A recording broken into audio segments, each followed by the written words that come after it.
વેરાવળ નગરપાલિકાની બેદરકારી આવી સામે ખુદ પાલિકા પ્રમુખના વિસ્તારમાં જ લોકો દુઃખી, અવારનવાર રજૂઆત કરવા છતાં પણ પ્રાથમિક સુવિધાઓથી વંચિત। આગામી લોકસભાની ચૂંટણીમાં આ વિસ્તારના લોકો નવું કરે એવા મૂડમાં। ગીર સોમનાથના વડા મથક વેરાવળમાં સોમનાથ મંદિર નજીક આવેલ પ્રભાસ પાટણ વોર્ડ નંબર 2 માં આવેલ મંગલમ અને આજુબાજુની સોસાયટીમાં પીવાના પાણીમાં ગટરનું દૂષિત પાણી ભળતું હોવાથી કલેક્ટરને રજૂઆત કરેલ, તેમજ રસ્તા ગટર સહિતની સુવિધા માટે નગરપાલિકાને વારંવાર રજૂઆત છતાં પરિણામ શૂન્ય આવેલ।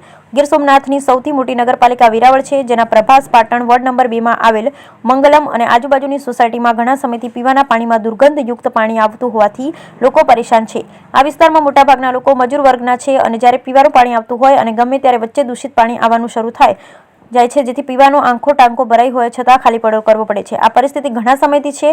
આ બાબતે નગરપાલિકાને વારંવાર રજૂઆત કરવા છતાં કોઈ ધ્યાન આપતું નથી। આ દૂષિત પાણીને કારણે આ સોસાયટીમાં અનેક જીવલેણ રોગોનો ભોગ લોકો બનેલ છે અને બીમારીમાં સતત વધારો થતો જાય છે। તેમજ આ સોસાયટીમાં રસ્તો અત્યંત બિસ્માર હાલતમાં છે, ચાલીને નીકળવામાં મુશ્કેલી પડે, તેમજ ભૂગર્ભ ગટર ના હોવાથી પાણીનો કોઈ નિકાલ ન હોવાથી રસ્તા ઉપર પાણી જોવા મળે છે। આ વિસ્તારમાં શીમ શાળા પણ આવેલ છે અને આ બાબતે શાળા દ્વારા રજૂઆત કરવામાં આવેલ છે।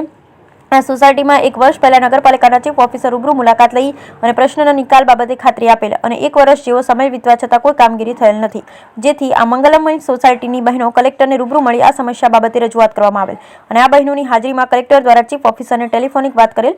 આ વિસ્તારના લોક નગરપાલિકા અને નિયમિત તમામ વેરા ભરવામાં આવે છતાં પીવાના પાણીમાં દૂષિત પાણી બંધ થતું નથી અને કોઈ જાતના વિકાસમાં કામ થતા નથી, જેથી આ પાયાના પ્રશ્નો નહીં ઉકેલાય તો આંદોલનનો માર્ગ અપનાવવા પડશે અને આગામી લોકસભાની ચૂંટણીમાં પણ નવા જૂની કરવાના મૂડમાં છે।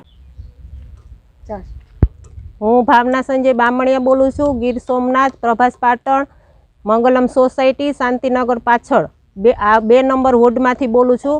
આજે અમારે એટલા વર્ષોથી આવી તકલીફ છે, તોય કોઈ કાઉન્સિલર પણ કોઈ અહીંયા ધ્યાન નથી દેતું કે નગરપાલિકાના ચીફ ઓફિસર ખુદ આવીને જોઈ ગયા હતા, છતાં પણ એને પણ કંઈ પગલાં લીધા નહીં। એટલે આ કાર્ય હવે નહીં કરે તો અમે પછી આમાં મોટું આંદોલન કરવાના છે। એક જ મિનિટ ઉભો રહો, હું પાછું અમે આવેસ્ટેક પણ ભરીએ છીએ, સુલાવેરા પણ ભરીએ છીએ, તો પણ કોઈ અમારે આવું પાણી ખરાબ આવે તો પણ કોઈ ધ્યાન નથી દેતું। આ 4-4, 5-5 વર્ષથી આવું પાણી ગંદકીવાળું પીએ છે। કોઈ સાફ સફાઈ કરવા આવે છે તો 10 દિવસે 15 દિવસે સાફ સફાઈ કરવા આવે છે, તો અમારે શું આ પગલાં લેવા?